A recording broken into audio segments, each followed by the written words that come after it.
गुरुपूजिताय गुरुदैवताय गुरुकुलस्थायिने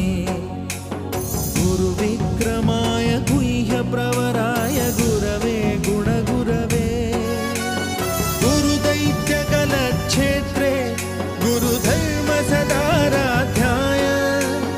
गुरुपुत्रपरित्रात्रे गुरुपाखण्डखण्डकाय गीतसाराय गीततत्त्वाय गीतगोत्राय धीमहि गूढगुल्फाय गन्धमत्ताय गोजयप्रदाय धीमहि